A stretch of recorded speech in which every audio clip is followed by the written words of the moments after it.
Shalom adik-adik semua, salam GKI, hai kids.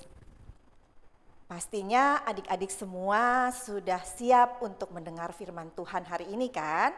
Yuk mari sebelum kita mendengarkan firman Tuhan, kita mau mohon pimpinan Tuhan, kita mau berdoa dulu ya adik-adik ya. Mari kita berdoa. Bapa di surga, Bapa yang penuh kasih, sekarang kami akan mendengarkan firman Tuhan. Kiranya Tuhan pimpin kami agar kami boleh mengerti, paham setiap firman yang disampaikan dan juga nanti kami lakukan firman itu sesuai dengan Tuhan inginkan. Tuhan juga berkati ibu guru kami yang akan menyampaikan firman-Mu. Dalam nama Tuhan Yesus kami sudah berdoa dan ucap syukur. Amin. Adik-adik, sekarang pasti adik-adik sedang dalam masa liburan panjang. Mungkin adik-adik bersama keluarga sudah juga merancang bagaimana akan menghabiskan liburan panjang ini. Mungkin ada yang berencana untuk di dalam kota saja menghabiskan liburannya. Atau mungkin ada juga yang akan pergi keluar kota bersama keluarga. Bahkan mungkin ada yang mau bepergian ke luar negeri. Kemanapun liburannya pasti menyenangkan ya adik-adik. Berlibur, kita bisa berlibur bersama dengan keluarga. Kita nanti bisa berjalan-jalan bersama, kita bisa makan, menikmati makanan yang enak di tempat yang kita kunjungi. Dan juga kita bisa akan mampir di tempat oleh-oleh untuk membeli oleh-oleh yang kita akan bawa pulang. Ya, sungguh menyenangkan liburan ya. Tentu saja kegiatan utama liburan itu kita akan mendatangi tempat-tempat yang istimewa, yang terkenal di kota yang kita datangi. Betul kan? Misalnya kalau adik-adik pergi ke Bali, kalian akan melihat pura, patung, dan pahatan lainnya yang khas dari Bali. Nah adik-adik, patung bukan hanya ada di daerah Bali saja. Tapi kalian bisa melihat banyak ragam dan macam patung dari berbagai daerah dan negara. Ada yang terbuat dari pahatan batu, dari tanah liat, dari kayu, dan bahkan patung ada yang terbuat dari logam seperti perak, perunggu, emas, dan sebagainya. Kalian juga bisa melihat Candi Borobudur yang terbuat dari ukiran batu yang bertumpuk di kota Magelang. Bentuk candinya berbentuk bulat, betapa megahnya. Nah, kalau ini adalah Candi Prambanan yang ada di Yogyakarta. Bentuknya agak berbeda ya dengan Candi Borobudur. Candi Prambanan menjulang runcing bukan? Patung adalah buatan tangan manusia. Patung bukan diciptakan oleh Allah, tapi sayang adik-adik, ada beberapa orang yang menganggap patung-patung itu adalah Allah. Mereka menyembah patung-patung itu dan memberikan korban sajian di hadapan patung beku itu.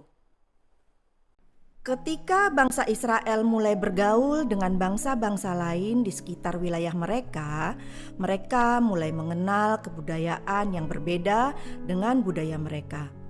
Mereka juga mengenal Allah yang berbeda dengan Allah Yehova yang mereka sembah. Dan mereka mulai tertarik dengan penyembahan berhala bangsa-bangsa yang tidak mengenal Allah itu. Bangsa Israel mulai berubah setia dari Allahnya. Sedikit demi sedikit mereka mulai membuat patung-patung untuk disembah. Pada zaman Nabi Yeremia, begitu banyak orang Israel menyembah patung-patung sebagai ganti menyembah kepada Allah Yehova. Mereka sujud menyembah di depan patung. Mereka memberikan kurban makanan dan hewan dan dipersembahkan di depan patung itu. Hati Tuhan sangat sedih, kecewa, dan marah melihat apa yang dilakukan oleh sebagian umatnya itu. Melalui Nabi Yeremia, Allah berbicara kepada umatnya. Jangan kalian meniru tingkah laku bangsa-bangsa di sekitar kalian. Allah mengatakan kepada umatnya bahwa semua patung itu buatan tangan manusia. Semua benda itu tidak ada yang bisa bergerak dan bertindak. Adik-adik, patung tidak dapat bergerak karena patung adalah ciptaan manusia. Patung bukan diciptakan oleh Allah. Betapa mahal, betapa berharganya patung, tetap saja patung itu tidak dapat bergerak untuk dirinya sendiri. Bagaimana bisa patung itu menolong manusia, bukan? Jadi, buat apa kita menyembah patung? Adik-adik, ini adalah orang-orangan sawah. Orang-orangan sawah ini adalah patung sederhana. Nah, biasanya patung sederhana ini dipakai para petani untuk menakuti burung-burung atau belalang yang akan memakan padi mereka di sawah. Orang-orangan sawah ini terbuat dari kayu dan jerami, lalu didandani seperti manusia. Apakah kayu yang berpakaian manusia ini bisa bertingkah laku seperti manusia? Bergerak seperti manusia? Berpikir seperti manusia? Tentu tidak. Ini hanya kayu yang dibentuk menyerupai orang untuk menakut-nakuti burung yang akan merusak padi di sawah. Manusia yang menggerak-gerakkannya seolah-olah ia hidup. Manusia membuat patung dan memperlakukan benda mati itu seolah hidup sehingga disembah, diberi sajen atau makanan. Bukankah itu perbuatan yang tidak masuk akal, bukan? Tuhan menegur orang Israel, umatnya, agar mereka jangan menyembah patung dan menjadikan patung itu Allah.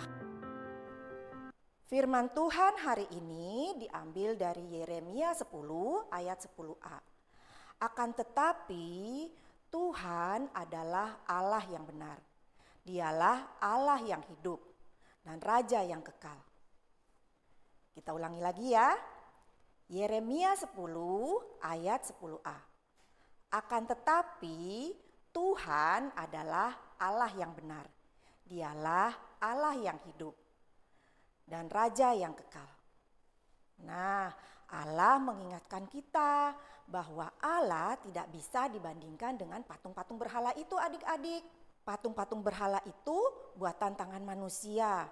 Ya, bergerak pun dia tidak bisa sendiri. Dia harus dibantu oleh manusia untuk bergerak. Jadi bagaimana bisa dia mau melindungi manusia? Allah tidak sama dengan berhala. Tuhan Yesus adalah Allah yang benar. Allah yang hidup. Dialah Raja yang kekal. Nah, karena itu adik-adik, jangan adik-adik meninggalkan Tuhan Yesus lalu menyembah patung-patung berhala ya adik-adik. Ayo mari kita ucapkan lagi firman Tuhan hari ini ya, Yeremia 10 ayat 10a. Akan tetapi Tuhan adalah Allah yang benar. Dialah Allah yang hidup dan Raja yang kekal. Adik-adik, sekolah minggu kita sudah selesai. Yuk mari kita sebelum berpisah kita berdoa dulu ya. Bapa di surga, terima kasih buat firman Tuhan hari ini. Kami anak-anak-Mu telah Kau ingatkan ya Tuhan untuk hanya menyembah Tuhan saja. Kuatkan kami ya Tuhan hingga sampai kami besar nanti, sampai Engkau panggil ya Tuhan kami hanya menyembah Engkau. Bapa di surga, kalau kami juga akan melanjutkan kehidupan kami, kiranya Tuhan saja yang menyertai kami. Dalam nama Tuhan Yesus, kami sudah berdoa dan mengucap syukur. Amin. Sekolah minggu kita sudah selesai adik-adik. Selamat hari Minggu. Tuhan Yesus memberkati.